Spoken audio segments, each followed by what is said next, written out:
Well, exciting this building in both Kildare and Tipperary ahead of this Wednesday evening's All-Ireland Under-16B ladies football final, when the Premier County will be looking to get revenge from the Lily Whites, who they also met in Crettyard in the Under-14s a couple of weeks ago. I'm delighted to say that joining us here is Pat Travers, the manager of the Kildare team. Pat, how are things? Ross, all good, thanks. What's the mood like ahead of the Wednesday evening? Yeah, full of great excitement now. Girls really looking forward to a big day out next Wednesday in Crettyard.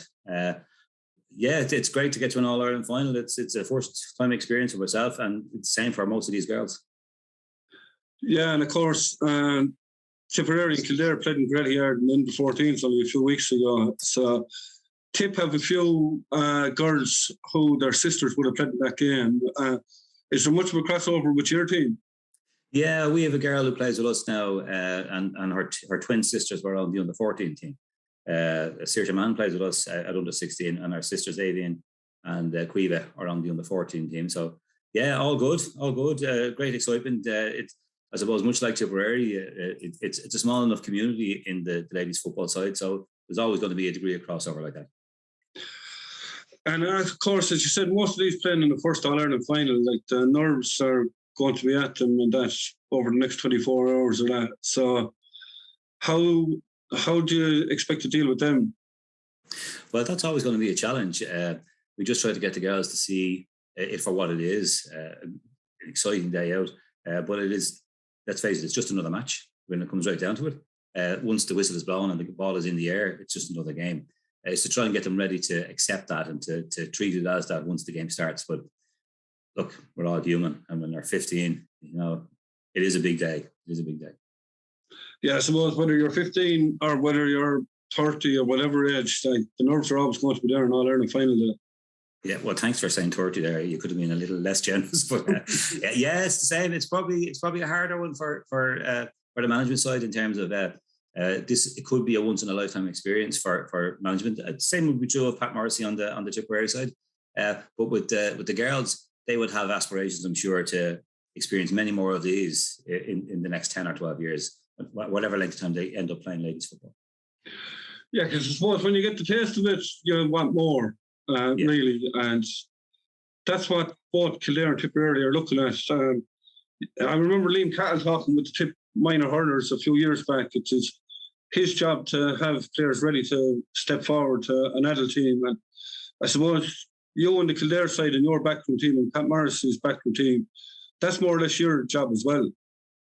Yeah, it's to have the girls ready, but it's not just about this one day. It'll be about this one day on Wednesday at 7:30. But really, in terms of developing these girls to go on and become good minors and become good club players and become possibly the best inter-county players they can be as young adults, that's really what it's about. And it's that development process that's part of it. And Kildare ladies have invested heavily in that side of it. They've been involved with the development squads at Under-13, Under-15, Under-17 this year. So they're very much invested in ensuring that it can be the best it can be for the girls in terms of an experience. Yeah, I suppose going back as far as the Leinster Championship, you were in the A in a group with both Meath and Dublin, so it was going to be tough to come out of that group, but you managed to regroup then to beat Laois in a big Leinster final.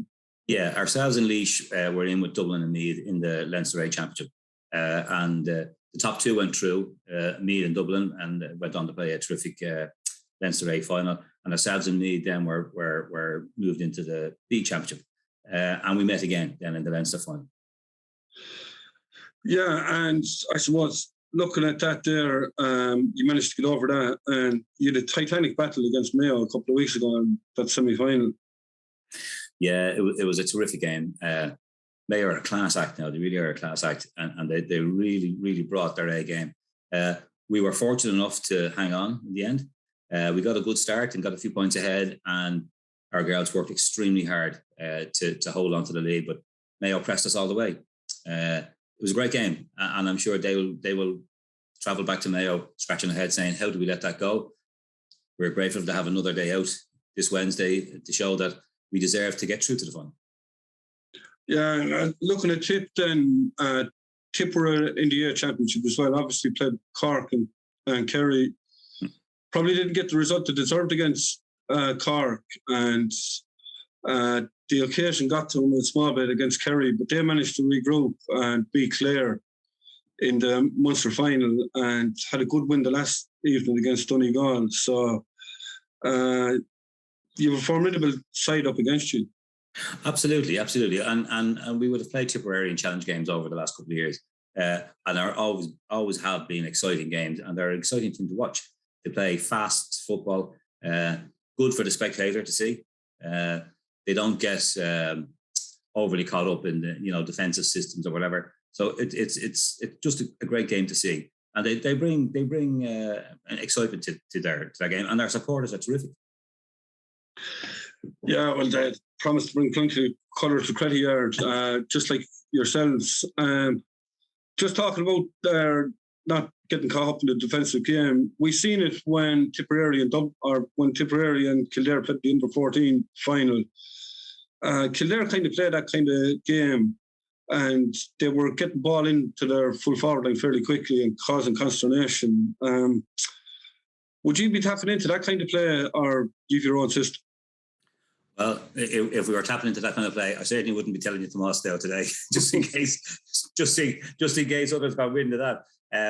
Well, I suppose everybody plays a slightly different brand of football. I was at that game that day, and I thought that Kildare deserved their victory. They played good football, and they got that 6 or 7 point start on Tipperary and held on to it. And I thought they played it extremely well and saw the game very well. If we got that 7 or 8 points ahead, I'd be hoping we'd be able to do the same. I suppose when it comes to a game like this, when you don't really know the opposition, it's really about having a variety of options available to you. And that's what we hope we have, that we bring in a variety of options with us to the game next Wednesday, so that if we start with a plan A and it's not working, that we do have a plan B or a plan C to go to, and not just try harder on plan A, if you know what I mean. Yeah, because we've seen it, the men's game and that now, and certain counties and certain provinces have certain ways of playing football, and we obviously see the Ulster defensive side, and teams would have been playing that. But looking at Tip and Donegal, Donegal came to play football, and they probably left themselves open a few times, but Tip had quality forwards that were able to take advantage of the spaces that were there. Yeah. Wasn't at that game, so I didn't see that game, so I don't really know how that went. The scoreline would reflect that it was an open game. I think there were 18 and 10, 28 scores or 30 scores in the game. So, I mean, that is an indication that there was a score every 2 minutes. So that's an indication that it was a fast, open game, which is not surprising given the way the Tipperary can play. And I'm sure that's how they played that day. I haven't seen Donegal play at all this year. I've heard they had some good forwards. So if they score 2-8, that's an indication that they have good forwards. But if they let themselves open the back, that's not a surprise that Tipperary would have exploited that. Yeah, and I suppose, obviously, you have a tip man involved with the under 14, so I've talked to Kevin a few times, and he obviously has a good knowledge of ladies' football, so and he's fairly knowledgeable. And would he have given you any advice or anything on Tip?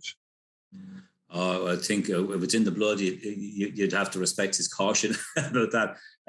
No, I don't know that Kevin would have seen Tipperary in the 16s play. Maybe he did, but if he did, he didn't share it with me. He was heavily involved with the 14s, obviously, as the manager, and got the success. I'm sure it was a double-edged sword for him winning the All-Ireland final against his native county. But no, he hasn't been much other than he did say they're going to be good. I suppose not giving away too much where the Tip blood is still in him there somewhere. Yeah, without a doubt. Well, Pat, by the looks of it promised to be a good game of football. I wish you the best of luck, and hope to talk to you after the game. Please God, yeah, and hopefully I have a big smile. If not, we'll still be courteous, and I'm grateful for the chance to have a chat with you. Thanks, Pat. Thanks, Tomas. So that's the views Pat Travers, the Kildare manager, joined now by Pat Morrisey, the Tipperary under-16 manager. Pat, exciting times ahead before Wednesday. Absolutely, Tomas. All's going well at the minute, but really looking forward to it, Tomas. This is a super group of young girls, and we're going to relish the occasion. Yeah, I suppose coming into an All-Ireland, no matter what age, there's nerves going to be there. So the kind of experience you have yourself in that now is going to be a huge help to them. Yeah, look, listen, they don't really take on nerves. They have such belief in themselves that I think nerves is just something on the outside. They don't let it get inside them. And no, they're a very collective bunch and calm and collective. Even for their age, they're more mature than their age. I'll tell you one thing, they're not going to be nervous. They're not going to be nervous. Yeah, so the goal at the start of the year was probably to get to an A Munster final. While the scoreline against Cork didn't really do you justice, it was a game that you were probably a lot closer to. The Kerry game, you probably didn't really do yourself justice, but you done well to regroup before a Munster final against Clare. We did, and listen, it's true, at the start of the year, our aim was to be contesting and competing well in an A final. It didn't go away early on, but these girls, that's what I'm saying, they have the wherewithal. They regrouped. When we went into the Munster final then against Clare, they upped their game again. And yes, they keep digging out, they keep finding more, and that's what we're so proud of them. They are really tomorrow's, and I don't think we've seen the best of them yet. Yeah, and because you've 30 girls there, and I suppose it would have been easy to throw the ties out of the pram after losing to Kerry, but in fairness, they regrouped. No, they did. And they saw themselves. They have that belief in themselves that there is more in them. And when we didn't get the results against Kerry, they were extremely disappointed that day. They were extremely disappointed, and they knew there was more. So they knew to themselves, rather than us, they knew to themselves they had something to prove. And I think they delivered a performance Munster final day. And listen, they were more than happy with it. We were happy as the management team, and I know our supporters, which are being tremendous, they've been very happy with us. Yeah, and some of these girls, they're not going to be happy just to win an All-Ireland B. They're going to be looking to push on in minor next year and possibly play senior over the next year or two. Without a doubt, Tomas. You can see already that some of these girls, they are on the brink of breaking in the next year or two into the senior panel. They've shown already their level of maturity now at this age. Winning an All-Ireland is a must for them, and it's what they really was said about for us. Like I said, they're so level-headed. They will then turn their attention, please God, to step up next year to the minor championship, and then to also start breaking into the senior team. And that, I'm sure they can do. Yeah, and Kildare, I suppose, we're in the same kind of boat as yourselves. We're in the Leinster A, and did a tricky group with Meath and Dublin, and Laois were in it as well. And after defeats to Meath and Dublin, they managed to regroup and beat Laois in the Leinster final. So. Yeah, we've had both similar paths. Obviously Kildare will have been focusing also on being contesting an A final up there. They probably kind of got caught themselves and with kind of close games, but they know themselves there's more in them. They did regroup similar to ourselves, and they duly won their B championship. It's similar paths, so similar paths, and I expect on Wednesday coming that this is going to be a nip and tuck battle. There's not going to be much between us. Two, I think, very good footballing sides. I don't think there's going to be much between us, Tomas. Yeah, and you can see, Kildare beat Tipperary in an under-14 All-Ireland, and there's a couple of them girls that have sisters playing in this, no less than yourselves, with a couple of girls, the sisters involved with. So we've seen what Kildare can do against Tip in the under-14, and we've seen them last week in a minor Leinster final, so Kildare won't be easy. Kildare, look, listen, any day you come out against Kildare, it's not going to be easy. Anytime, if you're in the final, it's never going to be easy. But like I said, we're just focusing on ourselves. Our attention is completely drawn to our own girls. And listen, they're focusing on themselves as well. They know it's within their hands. They know it's within their capabilities, and they know they can get across the line with their performance that they know they have. So I said, we're really focusing on ourselves. As I said, with the highest respect to Kildare, we can only govern what happens within our own camp. Yeah, and we've seen the crowd that was above in Roscommon there in Thurmanbarry for the All-Ireland semi-final, and no doubt you'll be looking for even more to travel to Crettyard. It's only an hour down the road. Absolutely. Hey, listen, as you know yourself, Tomas, the people of Tipperary have been so supportive of this group of girls. And I know they will come out on Wednesday night. I know they will come out in their droves and support these girls. I said, we're just an hour away, and this will be the 16th player that we need. And look, listen, I'd say get behind these girls. They deserve every bit of it. Pat, we wish you the best of luck, and no doubt we'll be talking to you after the game. Please God, Tomas, with a cup in our hand.